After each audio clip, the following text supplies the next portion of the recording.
Coromandel fertilisers company విషవాయువుల బాధితులను BJP నేత KNR పరామర్శించారు. 58వ వార్డు కుంచమాంబ కాలనీ పిలకవానిపాలెం ప్రాంతంలో చిన్నపిల్లలు, గర్భిణీ స్త్రీలు, వృద్ధులు తీవ్ర అస్వస్థతకు గురయ్యారని కాలనీ వాసులు వార్డు బీజేపీ అధ్యక్షులు లతీష్ రెడ్డి, బీజేపీ నాయకులు కరణం రెడ్డి, నరసింహారావుకి వివరించారు.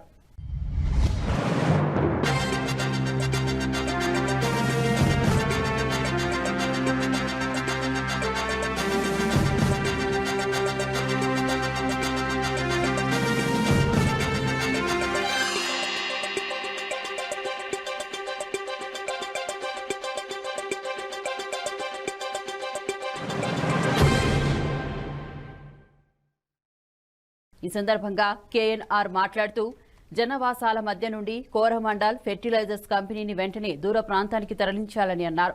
కాలనీలకు ఆనుకుని ఉన్న కంపెనీ ఉండటం వలన రాత్రిపూట మబ్బులు ఉన్న సమయంలో విషవాయువులు గాల్లోకి వదలడం వలన ప్రజలు తీవ్ర అనారోగ్యం పాలవుతున్నారని, కనీసం ఒక ప్రాథమిక ఆరోగ్య కేంద్రం ఏర్పాటు చేసి చుట్టుపక్కల కాలనీ వాసులకు పరీక్షలు చేసి మందులు అందజేయాలని కేఎన్ఆర్ పేర్కొన్నారు. ఈ విషయంపై కంపెనీ యాజమాన్యం దృష్టికి మరియు సంబంధిత అధికారుల దృష్టికి తీసుకుని వెళ్తామని, న్యాయం జరిగేంత వరకు తమ భారతీయ జనతా పార్టీ ప్రజల తరపున పోరాటం చేస్తుందని తెలిపారు. తమ పార్టీ తరపున మెడికల్ క్యాంప్ ఏర్పాటు చేసి ఉచితంగా మందులు కూడా పంపిణీ చేస్తామని అన్నారు. ఈ కార్యక్రమంలో బీజేపీ 62వ వార్డు కార్పొరేటర్ అభ్యర్థి ఎం ప్రకాష్, వార్డు ఉపాధ్యక్షులు దేముడు, కమిటీ ఉపాధ్యక్షులు మహేష్, సభ్యులు రామునాయుడు, వేణు, శేఖర్, శ్రీను, కనకరాజు, ముసలివాయుడు, రాజు, రామకృష్ణ, లక్ష్మి తదితరులు పాల్గొన్నారు. మహేష్ గారు వీళ్ళంతా తీసుకురావడం జరిగింది. ఖచ్చితంగా మా భారతీయ జనతా పార్టీ రాష్ట్ర స్థాయి నాయకుల వరకు తీసుకువెళ్లి సంబంధిత అధికారులు కూడా మేము లిఖితపూర్వకంగా ఫిర్యాదు చేస్తాం.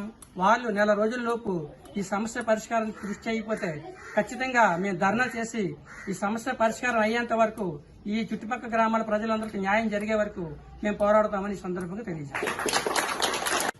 కుంచుమాంబ కాలనీ గ్రామ కమిటీ పెద్దలు పన్నేశ్వరరావు గారు, మా బీజేపీ ఈ వార్డు అధ్యక్షులు లతీష్ రెడ్డి గారు, 62వ వార్డు కార్పొరేటర్ అభ్యర్థి శ్రీనివాస్ రెడ్డి గారు, ములకలపల్లి ప్రకాష్ గారు, మిగతా పెద్దలందరూ కలిసి దేవుడు గారు, ఈ మహేష్ గారు, కమిటీ పెద్దలు, మహిళలు అంతా కలిసి మరి ఇక్కడ కోరమండల్ గత 40 ఏళ్ళుగా ఈ కంపెనీ ఉంది. పక్కనే 3 కాలనీస్ ఉన్నాయి. ముఖ్యంగా వాటి బాధ్యతను పడుతున్నాయి. ఎప్పుడైతే మబ్బులు వస్తున్నాయో రాత్రిపూట వాళ్ళు విషవాయువుల్ని గాలిలోకి వదులుతున్నారు.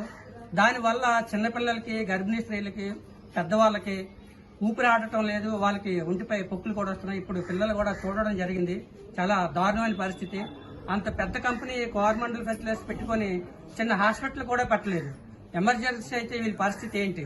ఖచ్చితంగా సిఎస్ఆర్ నిధులు ఉంటాయి, అవి కేటాయించి మరి ఈ గ్రామంలో కుంచుమాంబ కాలనీలో ఒక హాస్పిటల్ నిర్మించాలి. అదేవిధంగా ఈ కుంచుమాంబ కాలనీకి చుట్టుపక్కల గ్రామాల్లో ఉన్నటువంటి యువతకు కూడా ఉపాధి కల్పించాలి. వీళ్ళకి ఈ ఏరియాలో ఇబ్బంది పడుతున్నారు, ఆ కంపెనీ వల్ల అవస్థలు పడుతున్నారు. కానీ వాళ్ళకి ఎటువంటి ప్రయోజనం లేదు. కనీసం వాళ్ళకి హాస్పిటల్ లేదు, వాళ్ళని చూసేవారు లేరు, వాళ్ళకి ఉద్యోగ అవకాశాలు కూడా లేదు. కాబట్టి ఈ విషయాన్ని మరి మా భారతీయ జనతా పార్టీ దృష్టికి నాయకులు సంజయరావు గారు, మహేష్ గారు వీళ్ళంతా తీసుకురా. నేను 62వ వార్డు బీజేపీ మరి జనసేన కార్పొరేట్ అభ్యర్థిని. నిన్న 5 గంటలకు స్టార్ట్ అయింది అనుకుంటాను. కోరమండల్ నుండి పోలీసులు విడుదలైంది. అది 11 గంటలకైతే మరి విపరీతంగా ఇక్కడ ఉన్న ప్రజలందరికీ ఆయాసం రావడం, దగ్గు రావడం, అలాగే చిన్న చిన్న పొక్కులు రావడం, అలాగే గ్యాస్ట్రిక్ ప్రాబ్లం రావడం స్టార్ట్ అయిందండి. కోరమండల్ నుండి ఈ విషవాయువు రావడం ఇది ఫస్ట్ టైం కాదండి. ఎప్పుడు వర్షం పడినా ఈ చుట్టుపక్కల ప్రజలందరూ కూడా చాలా ఇబ్బంది పడుతున్నారు. ముఖ్యంగా కుంచెలంప పాలనకి, నక్కవనపాలెం చాలా ఇబ్బందులు పడుతూ ఉంటారు. పిలకమనపాలెం కూడా చాలా ఇబ్బంది పడుతున్నారు. వాంతులు, అది ముఖ్యంగా గర్భిణీలు కానీ, బాలింతలు కానీ, వృద్ధులు కానీ చాలా ఇబ్బంది పడుతున్నారు. ఈ మన కోరమండలం వాళ్ళని మళ్లీ రిపీట్ కాకుండా ఇక్కడ కుంచెలంప కాలనీలో ఒక హాస్పిటల్ ఏర్పాటు చేయాలని చెప్పేసి వాళ్ళని డిమాండ్ చేయడం జరుగుతుందండి.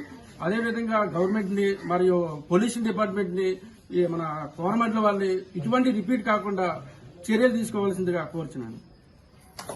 నమస్కారం అండి. మేము కుంచెం కాలనీ ప్రజలు మాట్లాడుతున్నాము. నిన్న సాయంత్రకాల సమయంలో 5:30 చేసి కోరమండల్ నుంచి విపరీతమైన విషవాయు విడుదలైందండి.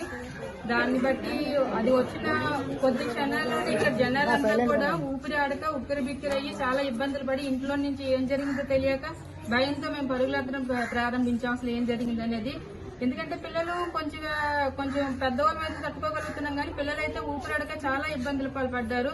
కానీ దేవుని దయ ఏంటో కానీ అది కొంచెంతో ఆగింది కనుక సరిపోయింది. అది ఇంకొంచెం మోతాదులు ఇంకొంచెం ఎక్కువై ఉంటే చాలా ప్రాణ నష్టం కూడా ఇక్కడ జరిగి ఉండేది. అంటే ఇంత దగ్గరలో ఇంత పెద్ద కంపెనీ ఉండి ఎలాంటి మాకు సెక్యూరిటీ లేకుండా ఈ విధంగా మబ్బులు వస్తే విషవాయువును వదలటం, పొగలు వదలటం, దానివల్ల మా గ్రామస్తులు చుట్టుపక్కల ఉన్న వాళ్ళని కూడా చాలా ఇబ్బందులు పడుతున్నాము. ఒకవేళ ఇలాంటిది జరిగినప్పుడు అట్లీస్ట్ త్వరగా డాక్టర్స్ వచ్చి ఇక్కడ ఏమైనా కొన్ని జరిగిందా అని చూసే వాళ్ళు కూడా మాకు ఎవరూ లేరు. ఎక్కడికి వెళ్లాలో కూడా తెలియని పరిస్థితి కనుక మా ప్రజలంతా కూడా చాలా భయపడుతున్నాము. ఇన్ని రోజులు ఎలానో అలా భరిస్తూనే ఉన్నాము.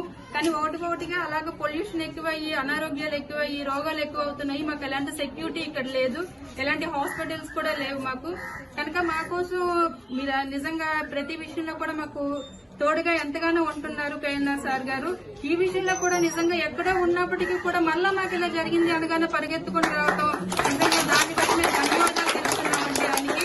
ఎందుకంటే మేము ఇక్కడ ఇంత పెద్ద కంపెనీ ఉంది.